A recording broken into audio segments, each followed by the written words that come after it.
He said, you mentioned it being an audience thing, and I have a high-value offer I've built out, but I'm not in the right room as I just have a shitty brand authority. Damn, my idiot ass not building this. Would ads of high-value work to cold traffic or not? Avon says, hey, Frankie, got yet another question for the king of the game. After closing, what are the must-haves for the best onboarding possible? Also, when should I set expectations? Would love to hear your thoughts. And Matt says, what do you think of going on online jobs and finding the qualified VA to learn the thing he's doing? Example, you want to learn to video edit and pay him or her to learn live instead of watching videos on YouTube?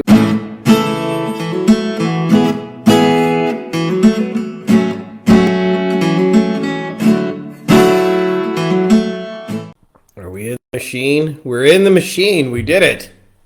As you can see, I got some fluffy hair, clean shaved. Good to see you guys all again. Welcome back to another weekly Q&A where you guys are asking smart agency questions, and I'm the degenerate over here doing my best to answer. And the questions are getting smarter, and you guys are getting more on point. I hope these things are helpful. A lot of you guys have told me you listen to these every week, so I especially appreciate you guys that are the regulars who listen to these things, because as long as you guys will listen, I'll keep making them.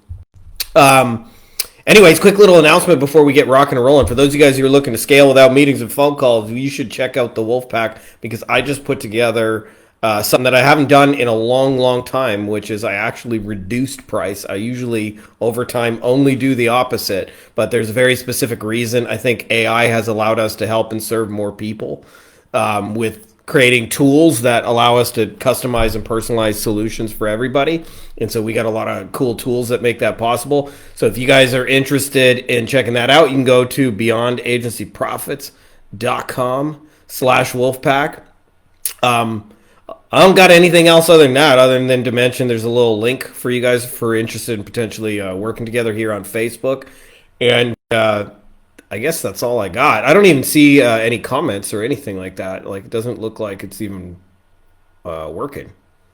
All right. So if you guys are saying shit, I don't hear it. I don't see it. I'm not intentionally ignoring you. It's just a little fucky sometimes, as Facebook is. Anyways, let's get into the good stuff.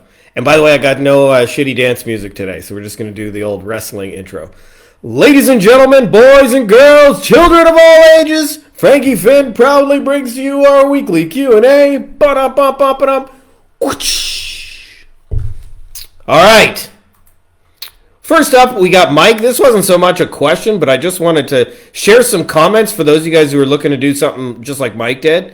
He said, I finally had to concede that what I heard others saying was right. First time I've ever spoken the words £1 million when asked, how much funding are you looking for? And then got the deal over the line within a week. So I guess it's true that big deals are easier to secure than small ones. Random thoughts from England on a Thursday morning. Firstly, Mike, congrats, $1 million or £1 million worth of fundings. Obviously, that doesn't suck. I'm sure you're going to do some big things with that, and that's really exciting.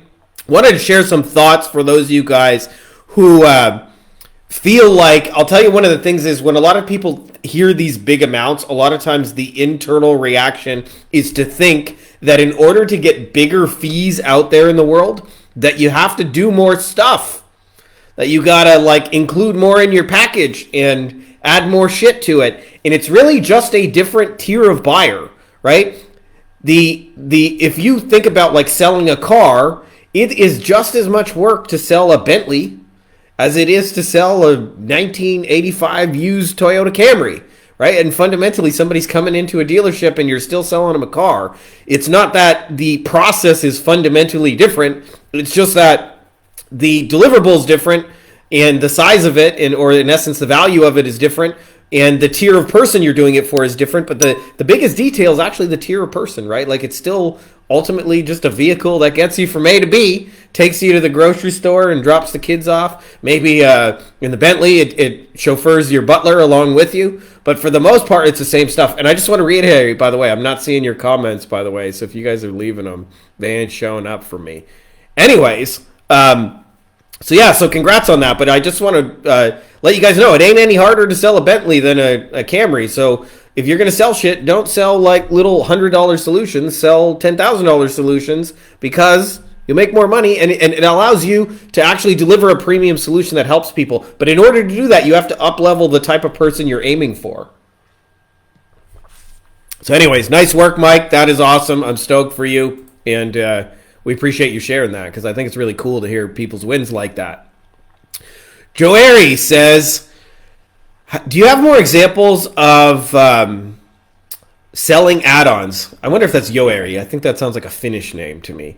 Do you have more examples of selling add-ons? The majority of companies investing money in marketing has an agency running ads and maintaining their website. I, for example, see ways to improve their landing page, SEO, or a chatbot. They may still have to go through the hassle of convincing their agency to let me work on their website.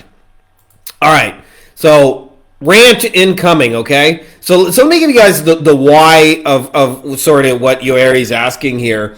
And if you understand that, there we go. I see comments finally showing up. Somehow it finally started working. There we go.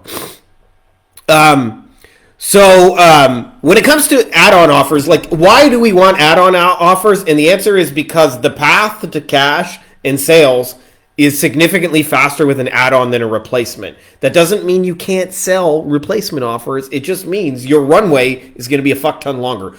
And the go to like sign, whether you have an add-on or replacement, if you want to know, is my shit an add-on or is my shit a replacement, here's the easy way to tell, okay?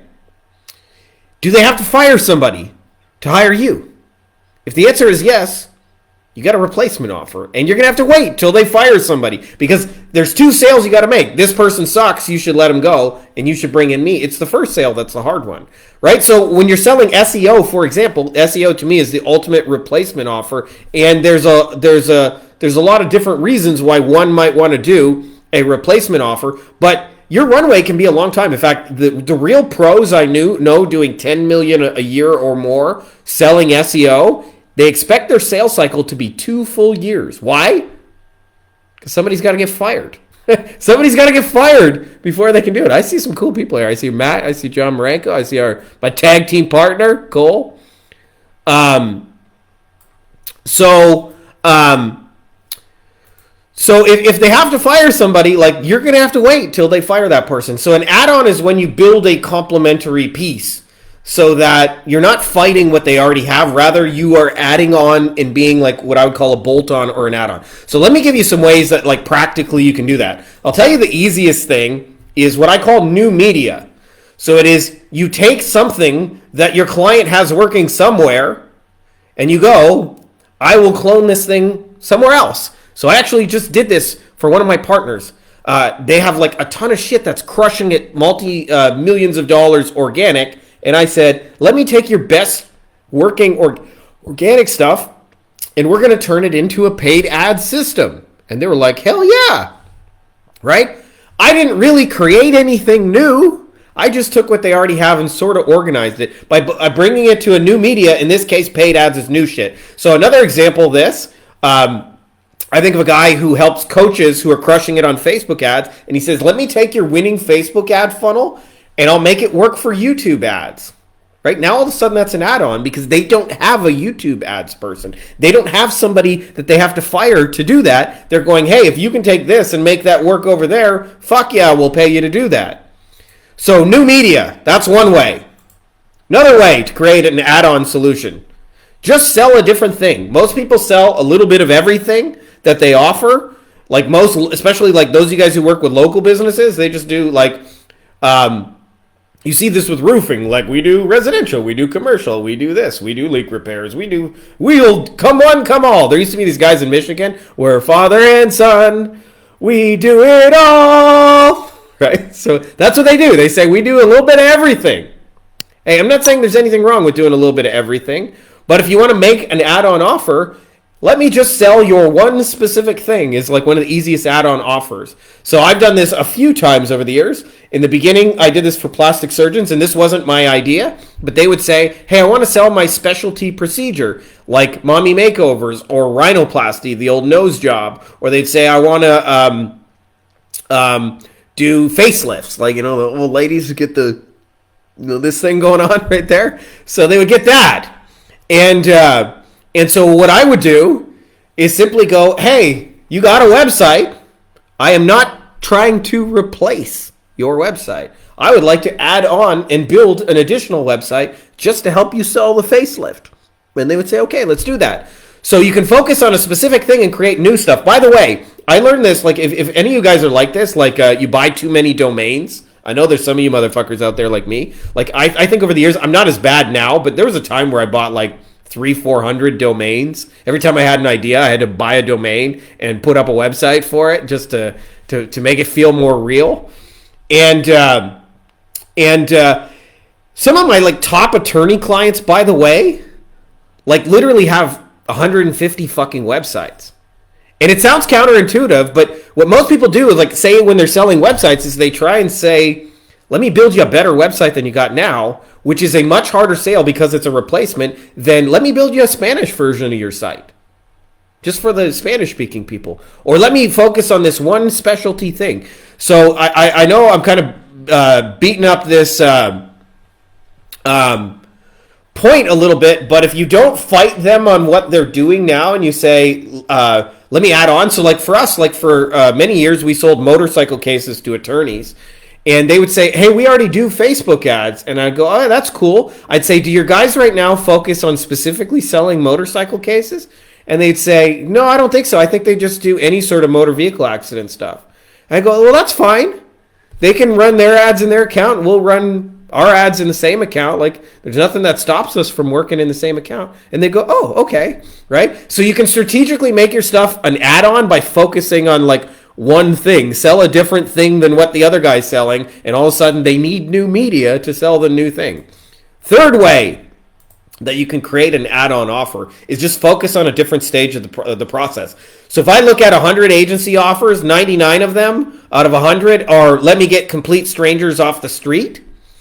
And I'm not saying that doesn't work, but it's also the hardest thing you're ever going to do, like getting complete strangers off the street. And so I think of Mark Diodati, for example. I remember having a conversation with him, and I said, hey, Mark, what do you do? And he said, I do Facebook ads for HVAC guys. And I said, like, how's that going? And he said, to be honest, I'm so-so at ads. Like, I'm not terrible, but I feel like there's better companies than me, and it's hard to, like, sign them up because I'm like, I know there's probably people better than me. And I said, well, what did you do before this? And he said, oh, I actually used to work in HVAC. And I said, okay, how did that go? Like, what did you do? And he said, I was a salesman for 15 years. And I was like, were you any good? He said, yeah, I was the number one sales guy in the company. And I said, well, how did you do that? And he said, well, it's very simple, actually. He said, every time you give 10 quotes, 3 of them actually pay you, so 7 people don't. He said, everybody else just moved on with life. He said, a week or 2 later, I would call the 7 people who said no and just say, hey, it was probably just a money thing. Is there anything we could have done to win your business? And they would often say, yeah, it was a money thing. It's like, maybe you could finance her, and maybe I could talk the boss down to a different price. And he would win back 1 or 2 deals out of the 7 that everybody else lost. So everybody else would close 3 out of 10, and he would, in the follow-up, get 1 or 2 more. And I remember saying to him, why can't you just do that for other HVAC companies? And you could see the light bulb went off, and Mark signed like 20 clients in the first like 2-3 weeks of that new offer. And it was very simple. It was just like, I'll call back the people who said no to you and see if I can change their mind. That's it. That's the fucking offer. And what made that an add-on offer is because it's at a different stage of the process. When he's doing the I'll get complete strangers, there's resistance. But when he gets okay, you got people who saw your ads, clicked them, went to your website, read a whole bunch of shit about you, maybe even like Googled you and read some reviews, picked up the phone, dialed the fucking number on the website, called you, asked you to come out to their house. A technician drove over there, met with them face to face. They may have talked for like an hour, gave him a written proposal and handed it to him. Like, that's a different stage of the process than a stranger. So I view it as like a football field. That person's 80, 90 yards up the field. Hey, let me just take the people who are 10 yards away from the end zone, see if I can't bang them in the end zone for you. Bang them in the end zone sounds dirtier than I meant that to sound, honestly. That wasn't intended. But, we can't keep this PG. So if you want to create add-on offers, is the long-winded rant where you can get your foot in the door a lot faster. Those are 3 ways you can do it. You create new media. You sell a different thing, or you sell at a different stage of the process. And if you do that, you're going to find just door open faster. And by the way, it doesn't mean add-ons don't have to be sold. They still do. It just means now that they don't have to fire anybody, they can make a decision a lot faster. Hey, you, Mr. Partner, you got this awesome shit kicking ass on Facebook organic. I want to turn that into a paid ad funnel. Would you let me? Like, yeah. Denise, what's up, girl? You said, you mentioned it being an audience thing, and I have a high-value offer I've built out, but I'm not in the right room as I just have a shitty brand authority. Damn, my idiot ass not building this. Would ads of high-value work to cold traffic or not? Yes. Yes, you can certainly do that with high-value, or you can certainly get in front of people with ads. I'll tell you what I like to do personally, Denise, and this is kind of like what we talk about a lot about in the Wolfpack, is I'm a believer in the idea that there is a huge difference between buyers and non-buyers in every space. And I'll tell you, I read some stuff by a guy named Jim Straub back in the day. He was an investor guy in the 1950s who made like $500 million, which by today's standard, he'd be worth like 30 billion or something like that. And towards the end of his life in like the 1980s or 1990s, I guess 1990s when the internet came out, he wrote a couple of free reports. And he talked about the idea that everybody tries to figure out, how do I sell my thing? And he said it's a much better question, who's buying it? And so he used to really, really focus on, like, where are the buyers? Where are the buyers? Or where are the buyers? And it started to make sense of some patterns I had seen, especially at conferences. Like, I would see a lot of people spend a lot of money. And at a lot of those conferences, like, everyone paid to be there. In other words, everyone was a buyer. And so before I like to run paid ads of any kind, I like to know everything that my buyers are buying, not just my thing. So like I do a deep dive. And by the way, if you're interested, I'm happy to send you that because you're my homegirl. I got some tools that like you can literally do this at a click of a button. They're not perfect, but like they'll get you that information like pretty fucking fast, like in under a minute fast. So I like to know the buyers. What courses are they buying? What masterminds are they part of? Who's the top consultant? I like to know like who wrote the book in the industry. Like what authors are they paying attention to? What podcasts are they listening to? What YouTube channels are they following? What communities are they part of? If it's an offline thing, I like to know like what industry associations do they pay attention to?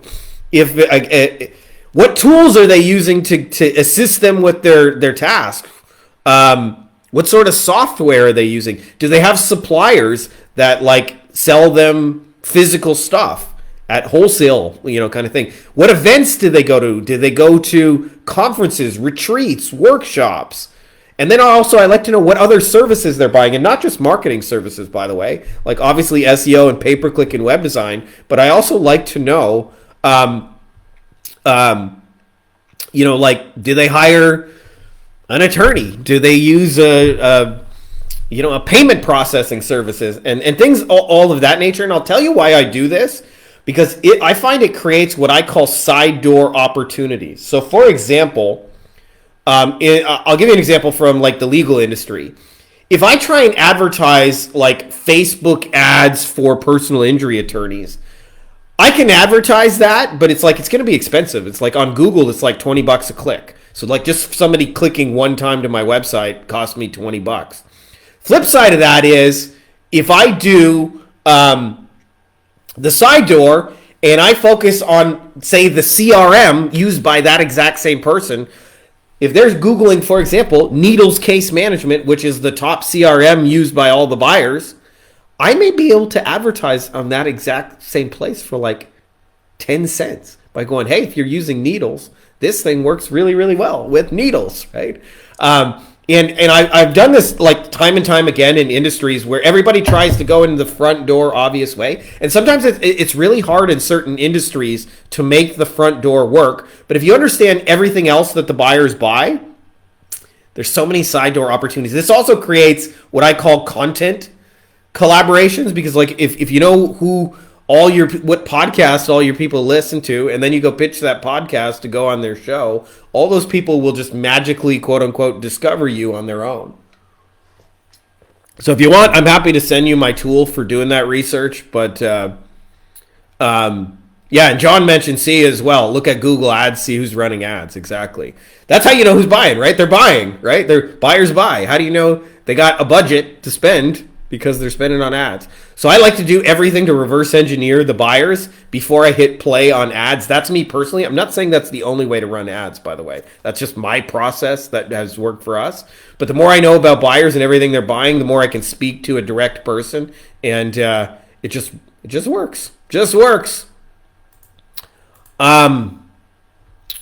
Anyway, what do we got next? I got Rich here. Rich says, Frankie, you've talked before about end-of-month reports for Facebook ads and how it's only necessary to include 3 key points instead of going through all the metrics, for example. 2-minute Loom videos and done. One of them was key points telling the client what to expect next. I can't remember what the other 2 were. Can't find the video. If I was to guess, I would say it's going over what's been done with their money over the last 4 weeks and what the return is. Just struggling to remember what it looks like in terms of showing them in a Loom video, because I'm sure you're saying this not to bore them with metrics or explanations. Could you jog my memory, please? So, Rich, client updates. Client updates. This is a thing I've had a lot of, so we just, I don't know, 2 months ago had an event at my house. And one of the things that came up is there's a thing in our space where there are a lot of what are like reporting dashboards. So like agency analytics, Ninja Cat, Go High Level can be customized. Like there are a lot of tools that allow you to in real time show the client this is how we're doing. And I'll tell you, if you do this, as long as many of you guys have, and I have as well, what you'll find is clients all say the same fucking thing, which is, sounds cool or looks cool, but what does this even mean? Like in other words, a lot of the data is hieroglyphs to clients. Like, so this was the bane of my existence for doing SEO, because clients would constantly call me and say, like, what does this fucking report even mean? I see pretty charts and graphs and stuff, but like, how are we actually doing? And they wanted just like a real world explanation of like, what's actually happening? What are we doing? Are we winning at this? Is it working? Is it going according to plan? And after many, many years, I finally got the hint to like really simplify this. And so I say this to you because clients don't understand data. They need an interpreter to tell them. And this brings me to the 4 things that we have done. And by the way, you can use something else. Like this is just the framework that's worked for us. But it is very simple. First thing we tell them is, here's what we are doing. And the biggest reason we start there is because clients kept asking, what are y'all doing? What are you guys actually doing? So we'd say, here's what we're doing. The next thing we'd say is, here's why we're doing that, right? It's not enough to tell them what you're doing. They want to know why that. So I would say things like, and I'll give you an example of this done for SEO in a second. Here's what we're doing. Here's why we're doing. And I'll give you actually another one for Facebook ads. Here's what we're doing. Here's why we're doing it. And then I would say, here's how it's going, and this is when I would introduce the data to say, like, this is what's actually happening. And then I would say, here's what you can expect next. In other words, like, paint a vision of the future. So I'll give you an example of this for SEO and for Facebook ads. Okay, so I'd say, hey, Mike, or actually, let's use Rich, since you're Rich. Hey, Rich, I just want to give you a little update. Let me show you what we've been doing a little bit here behind the scenes. I've been working real hard on busting out a whole bunch of breast augmentation content for you. We got all these magazine articles. We probably submitted somewhere between 50 and 100 different articles this month. And the reason why we're doing that is because we want to build you a whole bunch of links, because right now you're number 7 for the keyword breast augmentation. I know if I can just move this up 4 or 5 spots, you're going to start hearing the phone ring for breast augmentation procedures. So I probably won't be able to get you there next month or anything like that, but we're number 7 and like the end zone is within striking distance. So what I'm looking for is just movement forward. So what I'm hoping next month is we're at 7. If I could get us to like 4 or 5, that would be a big win. And then the next month after that, I want to get us 2 or 3. But we're just going to keep plodding along and moving forwards, and I'm just going to keep cranking out a bunch of breast augmentation content. Anyways, dude, that's all I got on my end. Hope everything's well. If you got any questions, let me know. Okay? There's an example. Let me do one for Facebook ads. Hey, Rich. So I want to give you a little update on how we're doing with the Facebook ads. Let me show you a little bit about what we've been doing. We're running about 10 different test campaigns right now. And so we got all these 10 different ads that we're showing to these motorcycle people. And the reason why we're doing that is because I'm trying to get the lead cost, just so you know, at around $10 a piece. And the reason I know is that these are $25,000 to $80,000 cases. If we can get leads at $10 a piece, we're probably going to convert only 1 out of 100. But that means we're going to basically spend like, $1,000 to go get a motorcycle case. That's just good math. You're going to make a lot of money from that. And by the way, these people aren't going to convert immediately. We do a lot of this in the follow-up. But that's what we're shooting for here. So these test ads let us know. And right now, as you can see, we're probably a little bit out of spec. Right now, we got it at $12, which is a little higher than I'd like it to be. I mean, the math still works at $12, but I know we can get these babies down to 10. So what I plan on working on next month is the ones over here that are working. I want to add some juice to these babies. So we got these 2-3 ads right here that are just really performing better than the other ones. So we're going to do less of the ones that aren't working and more of the ones that are. And we're going to try and improve upon these ones. But I just want to give you a little update on how we're making out with things. Anyways, hope things are good at your end. Here you go. Send. So those are some examples of how we've done it. Again, I don't want to evangelize it and be like, this is how everybody must do it. I'm just saying this is how we have done it. And what it allows us to do, which may be useful for you, is it allows us to send a video update in lieu of a phone call. And I'll tell you why this fucking matters, okay? Because phone calls require syncing up schedules with and when you have a lot of clients, by the way, when you have 100 clients, trying syncing up 100 schedules is a fucking nightmare.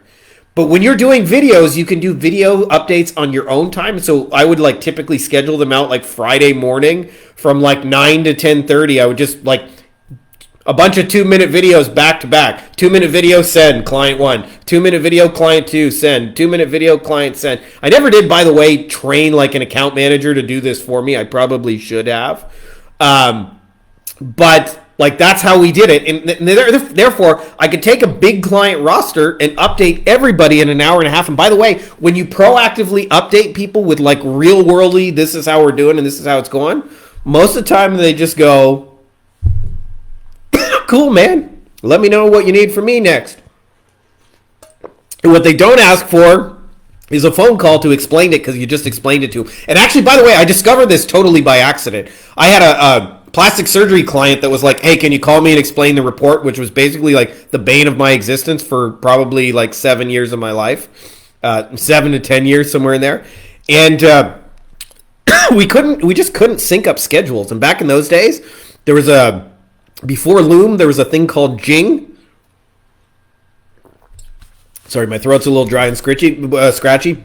We had a thing called Jing, same idea, right? Records the screen and talking. And I decided just to make him a little no BS update. And then he was like, can you send that to me every month? And then it finally, it took a few weeks, but I was like, why don't we just update every client like that? Why am I doing all this stressing over trying to call everybody on their time when I can just give them a video update with the same exact info they're going to fucking ask me for anyway? Because if you have the same call 100 times in a row, they're not all that unique. People are asking you for the same shit. What are you doing?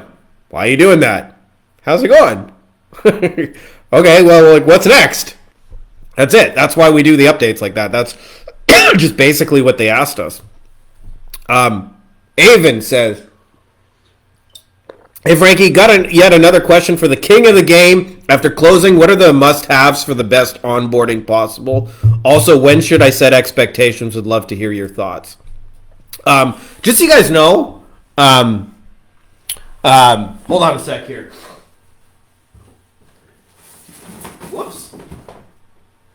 Shout out to our friend, Joey Coleman. Literally everything I know about creating client experiences is in this baby right here. Never lose a customer again. So if you guys want to get really good fucking onboarding experience, this is it's one of the most actionable books you'll ever read. Anyway, so hopefully I can distill that down for you guys, so you don't have to read a whole book.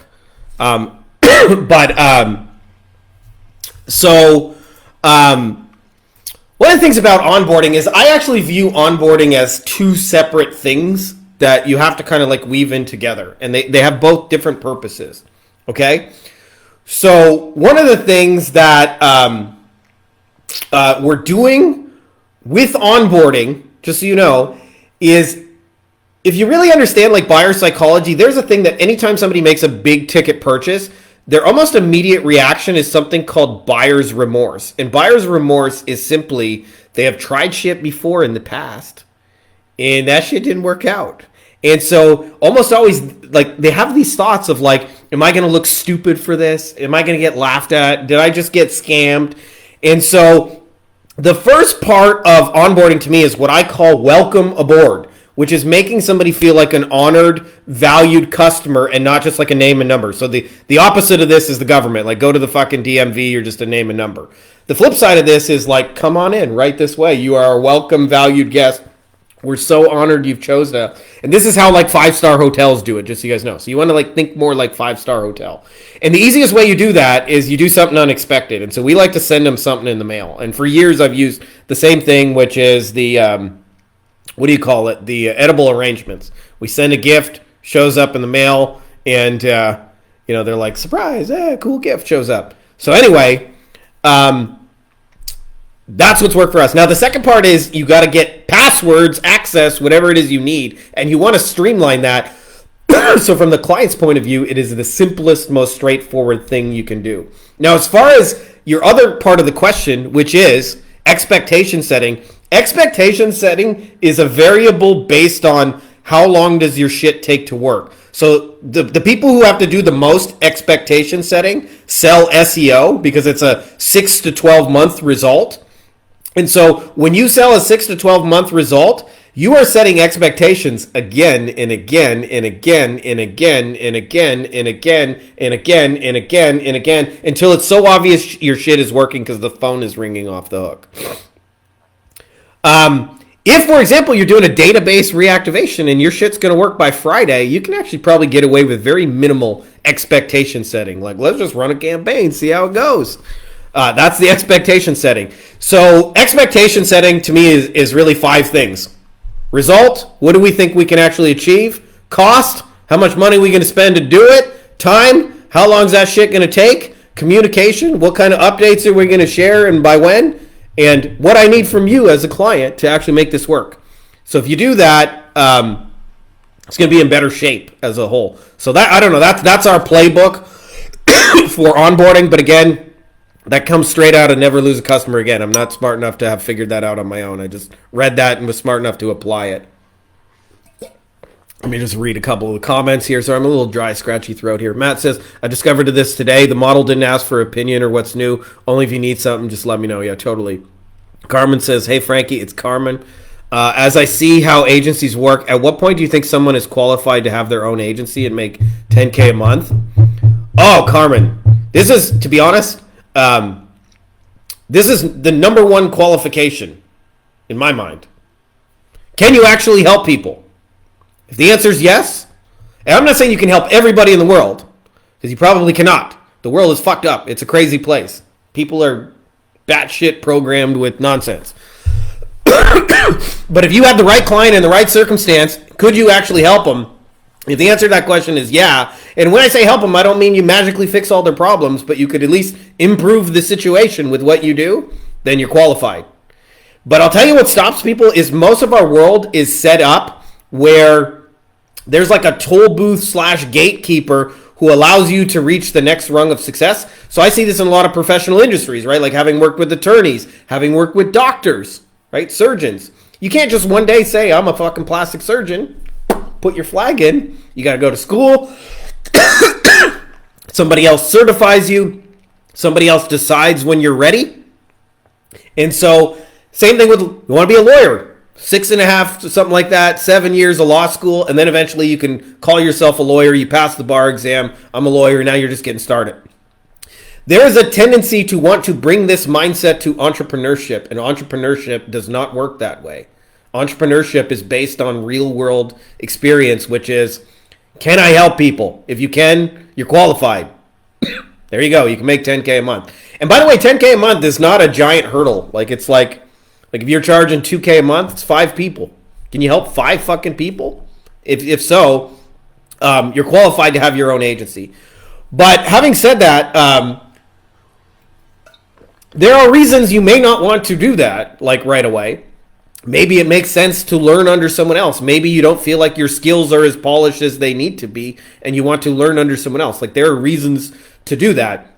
But I find the hardest part of this is between the ears. I call it appointing yourself the mayor of Cool Town. Like you got to literally stick your flag in the ground and say, I'm cool because I fucking say I'm cool. And almost always you'll feel like an imposter the first time you do that. Just so you know, like I remember actually around 2016 or so, our agency, we were going through a reset and I was starting my second agency. And I remember like going on LinkedIn, and I decided I was going to work with attorneys, and I changed my profile to say attorney marketing expert. And I remember laughing when I wrote it because I was like, I don't know an attorney. I had a friend who went to law school. Like my total sum of known attorneys in all of existence was 0. Like I didn't know anybody. And I'm calling myself an attorney marketing expert. So you better believe on the inside I felt like naked and bare and exposed and who am I and all those sort of thoughts come up. And you have to be okay with that, and you got to stick your flag in the ground and say, I am an attorney marketing expert, or whatever the equivalent is for you, because I say I am, and I know how to do this thing. But at the end of the day, my qualification was, if I got the right attorney, would I know how to help him? And it's like, fuck yeah, I would know how to help him, right? Like, I'm not saying I had it all figured out. I don't, but I'm like, I could improve their situation, right? So, like, I'm qualified. And obviously, you'll get better as you go into the depth of it. But you're ready to make $10K a month running an agency when you say you are. And that's the hardest part of it, because there is no outside. And by the way, a lot of money is made selling you're not ready back to people who aren't ready. So like you see this a lot in the coaching space. Like a lot of people make a lot of money selling certifications. You're not quite ready, so we're going to certify your ass. You want to get certified? Right? What are certifications? Like, there are people who don't feel ready and are looking for some external authority to say you're ready. And again, this is hard because entrepreneurship doesn't work like the rest of the world. You're ready when you say you're ready. And a lot of it is you just do it and you don't ask permission. You got to entrepreneurship has a lot of more asking for forgiveness when you do some dumb shit, but not asking for permission to do it. Forgiveness is to me, I remember when I had a job with the Ford Motor Company. I was making 108,000 Canadian dollars a year. I had health benefits. My mom was beyond stoked. And I quit to go pursue entrepreneurship. It made a lot of sense to me because every day I was in the meetings where they said, hey, we're getting our ass kicked by the Mexico plant. They're cheaper, faster, better, and make better quality stuff. And it was very obvious to me. It was only a matter of time before they were going to outsource this entire factory to Mexico, because why would you pay double the money for worse quality to do it in Canada? But eventually, that did happen. But I remember when I quit, my mom was like, Frankie, what are you doing? You had a good job. You got a big company. You could get a pension. You could be retired by 30. You got health, or by 50, you got health benefits. And I didn't say, Mommy, can I have your permission? I said, I'm sorry, but I got to do my own shit. That's why I say entrepreneurship has more apologizing than it does asking for permission. It's like, hey, this is my decision. I'm going to go do it. And what you'll find, by the way, is you'll own a part of yourself that I call the benevolent alpha. The benevolent alpha is it comes from a place where you sincerely want to help people. You sincerely want to improve people's lives. But you're just going to do shit and because you say you're going to fucking do shit. So for me, we do a lot of cool shit here. We just go to the beach on a fucking Tuesday and I just do it. I don't ask anybody's permission where I'm like, hey, you guys want to go to the beach? Yeah, let's go. Boom. All right, we're going. That's it. Right? And so there are a lot of benefits. I'll tell you the downside, which nobody talks about in entrepreneurship, is when it's hard, fuck, man, you'll be wishing you had a job. Because, I always say, it makes 90% of your life better. There's no waiting in traffic. There's no asshole boss. There's no stupid fucking meeting. But, man, when it's hard, it's hard. It's fucking hard. So, if you're prepared to deal with that, where 90% of your life it's cooler, but that 10%, you're gonna feel lost, alone, and struggling, and the path is not always gonna be clear, and nobody's gonna certify you to do it, then, I would say go all in and do it. If you're not ready for that, don't do it. Connor says, if you're testing an unproven agency offer that's out of scope of your usual skill set, do you recommend outsourcing? It really, like, I'm going to give you the most lawyerly answer ever, Connor. Like, if you ask a lawyer any question, the answer is always, it depends. It depends mostly on what you want. Is this something you want to keep in-house and you want to scale? Or is this just something that, hey, clients are asking you about and you want to make some extra cash flow from it, but you don't want to make it your core thing? Then I would totally outsource it. So, it's really up to you. There's no have-tos. That's the hardest part about this is there's no have-tos. Like it doesn't come with a playbook and there's no have-tos. So like both of those scenarios could make sense for you depending on what you want. It could make sense to keep it in-house, learn how to get good at it, even though you're not currently good at it, be committed to figuring it out, and make it an internal thing that you guys offer. Excuse me, guys. But it also totally could make sense to, like, hey, let somebody else who's better at this do this. So for me personally, I lean 100% towards the outsource spectrum. I see more of my role in business in general is to connect people with resources. Like, often solutions already exist and people just don't know about them. I kind of compare it to, like, we used to have, like, dances in grade 7 and grade 8. And any of you guys who ever had those school dances, you know what I'm talking about. What happens at a school dance? You walk into the room, all the boys on one side, all the girls on another. And they're like, all the boys want to go talk to the girls, all the girls want to go talk to the boys, and yet they're nervous and awkward and they're all on opposite sides of the room. Takes a good couple of hours, by the way, for everybody to warm up and start dancing. At least it did at my school. Yours may be different. And in theory, the boys should talk to the girls and the girls should talk to the boys. In the same way, the people who sell the services that can help the clients and the clients themselves should talk to each other, but they don't. And so they require a middle person who knows how to connect dots and connect resources. And there's a lot of value in being that middle person. So personally, that's how I'm built. But I kind of went on a rant on this the other day. I look at it like there's almost always, if you look at a restaurant, it has a clear distinction between front of house and back of house. Front of house is you charm the guests, you welcome them, you smile, you look nice, you got cologne on or perfume, your hair is made up. If you're a woman, you probably got some makeup on, you look nice that day, you're extroverted, you're friendly. And the back of house, like I worked in the back of house of the kitchen. When I was 16 years old, my job was Red Lobster. You're wearing a hairnet. Often you haven't showered that day. You're in jogging pants and sweatpants, and you don't got to look nice for anybody. You just got to make some fucking food. And usually, by the way, people who work in a restaurant, they know how to do both roles, but they definitely prefer one. And so the reason I'm talking about this is in your agency, you either probably prefer being Mr. or Mrs. Fulfillment, back of house, or you prefer being Mr. or Mrs. Front of house. And the more you're honest with yourself about which role you're built for, I find the better you'll actually succeed. Because if you go, hey, I'm a fulfillment person, then you need to surround yourself with front of house people that complement your skill set. If you're a front of house person, then you need to surround yourself back of house people who can actually fulfill on promises. And therefore, when you promise a good steak, they make a good steak, right? And then you look good going, hey, see how good that steak is? So I think it depends on anything else more than, do you like actually fulfilling it? Or do you like just selling it and collecting the cash?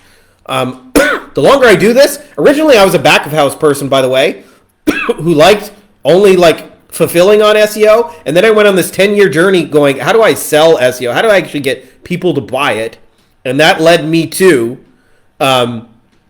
becoming more of a front of house person. As I learned psychology and marketing and why people buy, that suddenly became more interesting. And I became way more focused on hey, I don't want to actually do the work. I just want to connect people with valuable solutions and create, revenue streams for us in the process.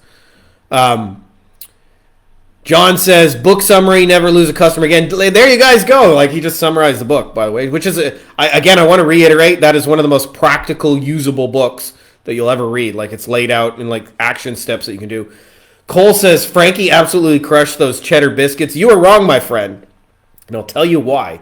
Those cheddar biscuits are fucking delicious in small amounts, but they are, like, I don't know, they're so rich and so buttery, you can't eat them every day. I thought you could, but you cannot. By, like, day 3, you're sick of the motherfuckers, and you want to eat some other shit. I'll tell you what I used to do, though.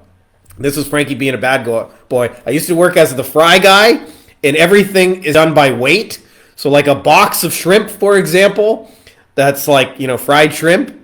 You could have anywhere from, like, 95 to 105 shrimp, depending on there. So, like, you can always snipe 5 or 10 for yourself and say, hey, it was just a small box. They must have weighed a little bit more in that one.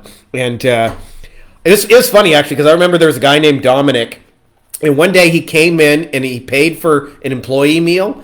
And as he went to pick up his employee meal, the manager caught him. And what had happened is he had paid for the lunch portion of, like, grilled chicken, and he made himself a dinner portion, which was bigger. And the manager caught him and wrote him up and said, Dominic, you do that again, you're going to be fired. Now, I worked there 3.5 years, and not once did any other cook ever pay for food. You're telling me we never ate?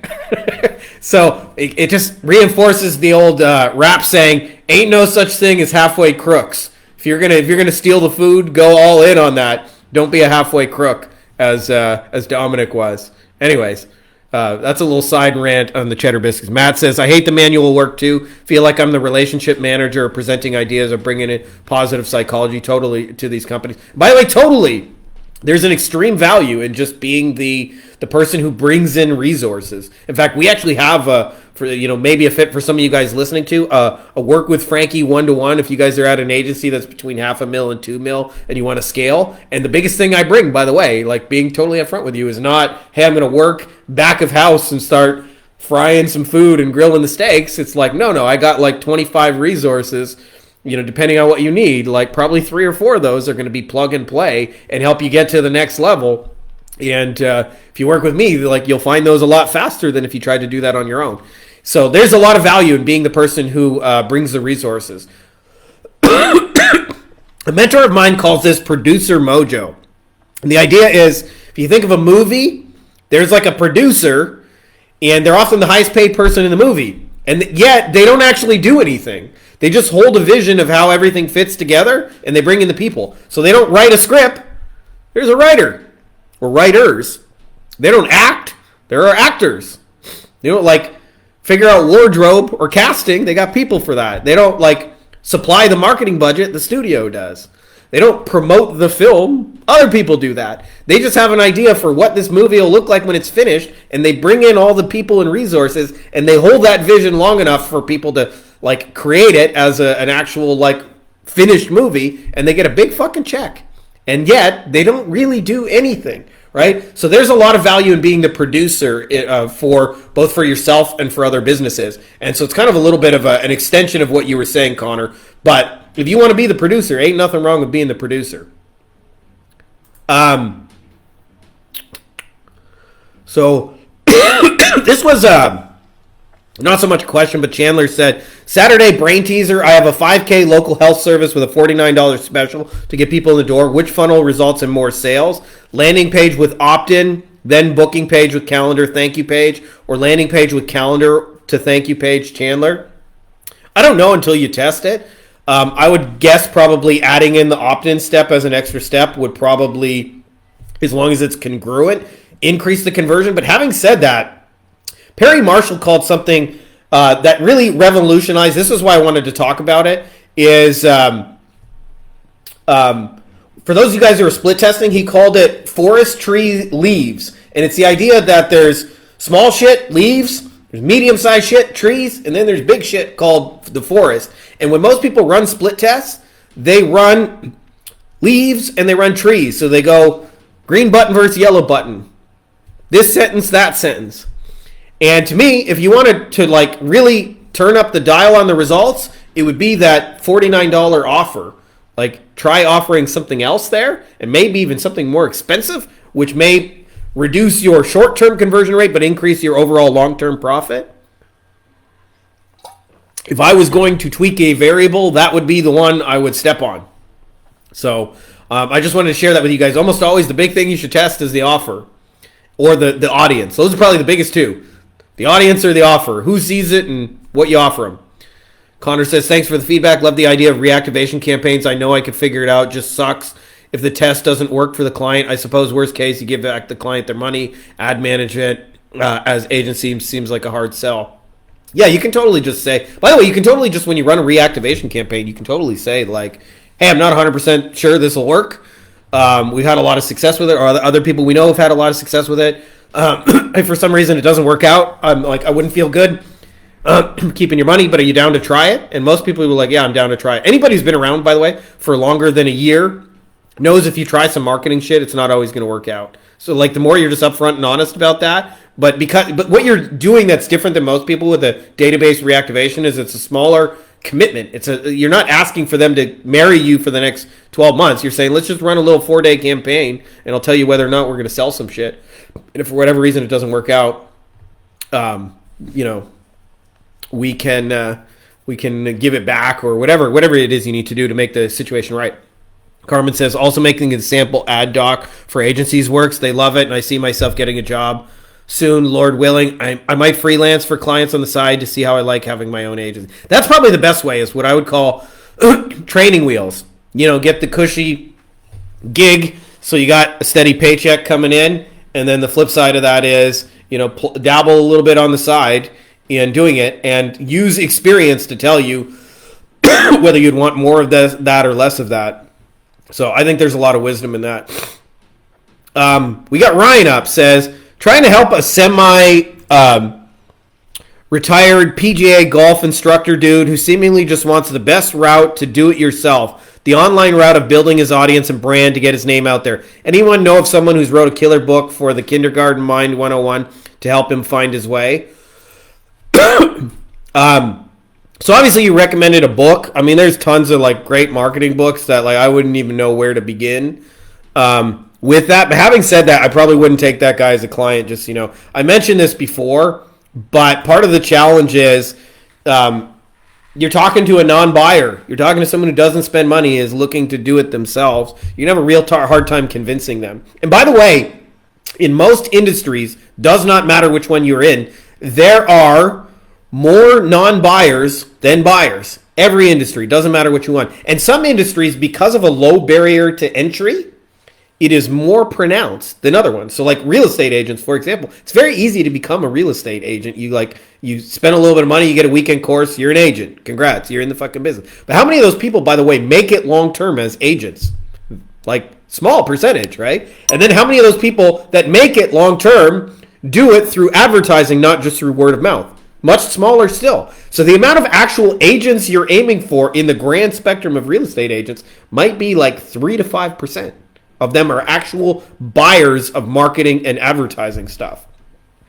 And if you try and sell in any industry, including this PGA guy that you asked about, in any industry, if you try and sell to the non-buyers, they will fight you not on your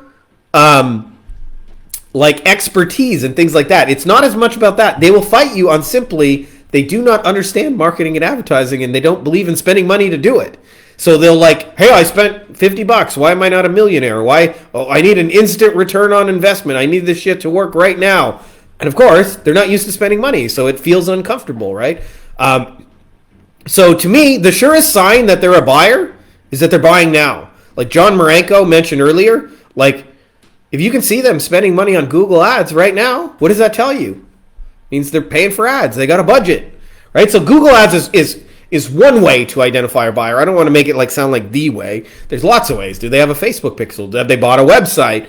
In essence, the more things they've invested in, the better. Do they got an Instagram page? Are they paying somebody to manage it? They got a YouTube channel. Are they paying somebody to manage that, right? Do they have an email autoresponder? Who set it up? Do they pay for a CRM?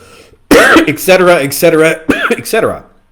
But if you focus on trying to sell to non-buyers, I don't think there's a single action in running an agency that will make you feel fucking crazier than trying to sell to non-buyers, because they'll constantly fight you on things that are in their own best interest.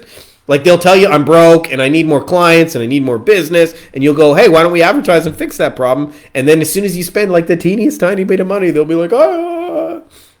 And they won't engage with the process. They won't do basic shit. They won't call people back. They won't, do what they promised they said they're going to do.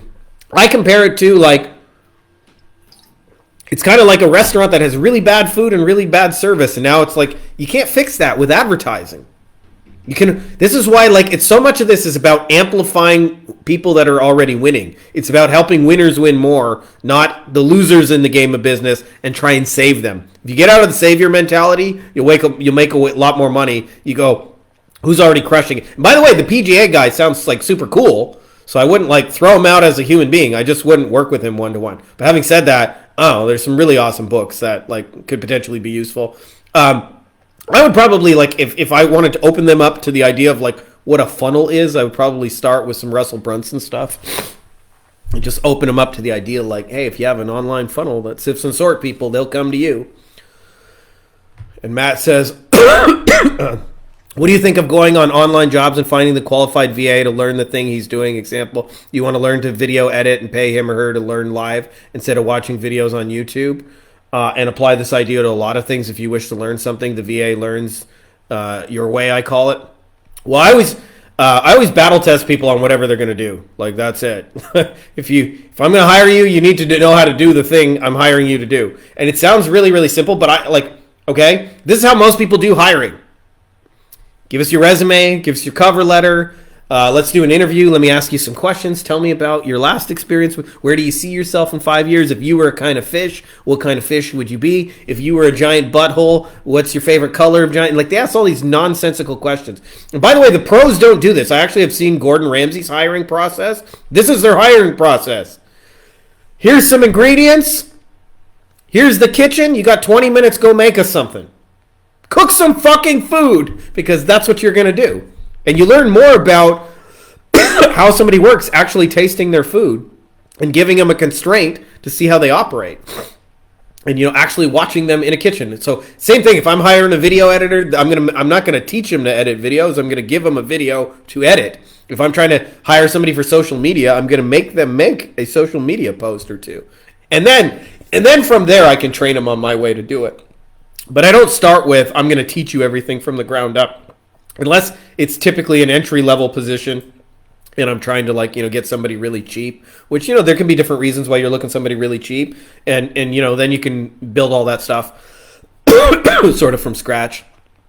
Last one I got, this was a post I made, and I'm going to rant on my own post here, but I said, do crackheads wake up and say, I can't get high today because I'm broke? No, they get up and make their goals happen. So don't be less resourceful than a crackhead today. I will tell you that a big thing that keeps a lot of motherfuckers stuck is a single word called resourceful. And almost always, whenever you try something in this business, version 1.0 of it is not going to work. Right? Doesn't matter whether you're doing cold outreach, some ads, onboarding people, hiring people, training, creating your first system and process, trying to sell your agency, scale your agency. If you train yourself to give up at the first sign of trouble, good fucking luck making it long-term as an entrepreneur.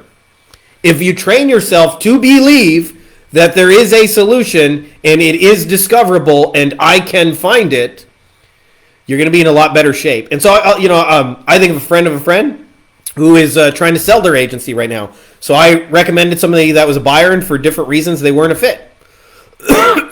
If you train yourself to not be resourceful, you give up and say, well, maybe nobody will buy my agency. Maybe it's not interested, whatever. If you train yourself to believe that there is a solution, there is a buyer, and we can find him or her, then we just go to the next one and try the next thing. It sounds like a small detail, but I'll tell you, like the between the ears battle in many ways is harder than anything you'll do, because this shit is just lonely.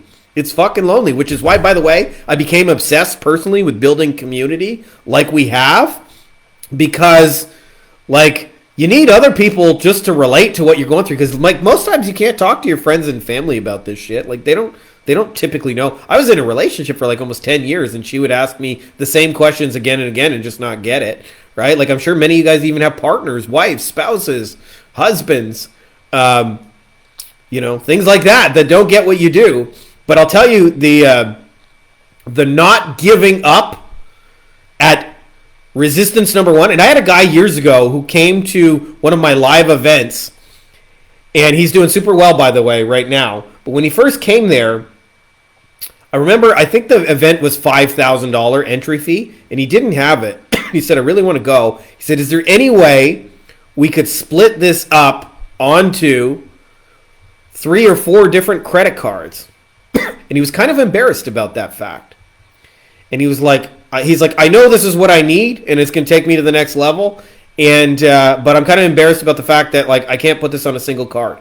And I was actually super proud of him, because I was like, how many people want to go on that trip or invest in that piece of real estate or whatever it is their fucking hope and dream and goal is, and they simply give up because they look in the bank account and the first sign of trouble says, no, not possible. And they have zero money resourcefulness. It's either in the bank or it's not. And this person said, I'm going to split it up on 4 cards, and I'm going to figure out a way to make it back and use this and actually make it work. And they did, by the way. They did. I'm happy to report they did. And most people, by the way, just like first sign of trouble, give up. And I compared this, a lot of this stuff, doesn't matter what you're doing. The first time you do anything in an agency or entrepreneurship in general, ain't going to work in general. It's like a lot of this is like riding a bike. Fall down, fall down, fall down, fall down, fall down. Okay, we can ride a little bit, fall down, fall down. And then eventually, it's just like the most normal thing in the world. And almost always, the first time you go through something, it's like 6 to 12 months to actually like really like dial it in. So for me personally, like the first time I systematized my business, that shit was miserable. Now I got like AI tools. I had to systematize a couple of things that we're doing on some of our crypto projects. I did that shit in under 2 hours. I had tools and shit. It would have once taken me 6 months, 12 months, because I had to fall on the bike and fall and fall and fall and fall until I eventually got it. But now it's the most normal bike riding thing in the world. So anyways, John says, by the way, our man John Marenko says, I use AI to strategize the problem and the solution, and this is huge. Yeah, you got help in ChatGPT. It's free. It's free. You can strategize with them. But I just want you guys to know, like, almost always the first shit you try ain't going to work. Welcome to, like, the path.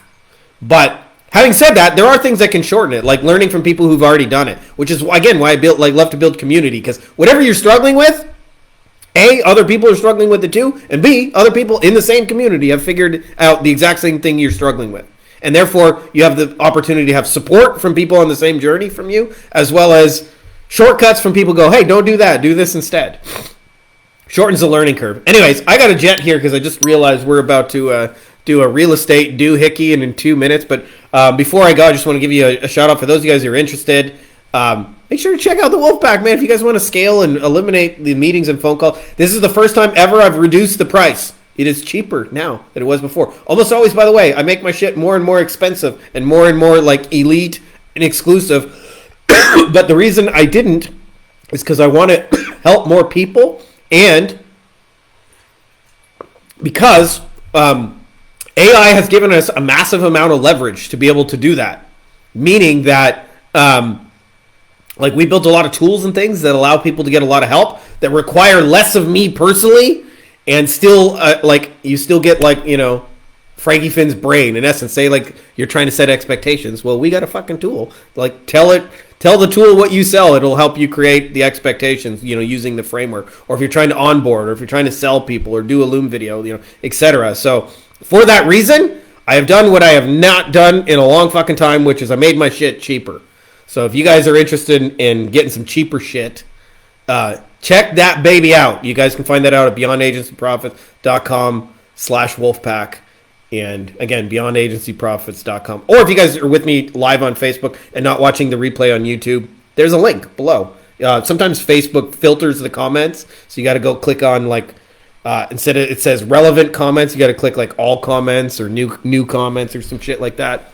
But it's there. Anyways, I got a jet. Appreciate you guys. Happy Monday. Much love. May the force be with you. Hey guys, if you like this video, you may also like my best-selling book here, Beyond the Agency Box. It is all about scaling a digital marketing agency while eliminating meetings and phone calls. We actually sell our stuff phoneless. We don't have any client meetings, and we also hire our team entirely without meeting phone calls, which allows us to, like actually kind of live a life. I've laid out the entire blueprint and everything you need to know, getting clients, onboarding, setting expectations, scaling, building a team, you name it. It has been a bestseller on Amazon now for over 5 straight years, but now you can get it even cheaper than you can get it on Amazon. So I can't tell you the exact price because it may change when this video is released, but there should be a link to it below, either in the description of the video or as well as a pinned comment. So if you're interested in that, check out that video and you can get a copy for super cheap.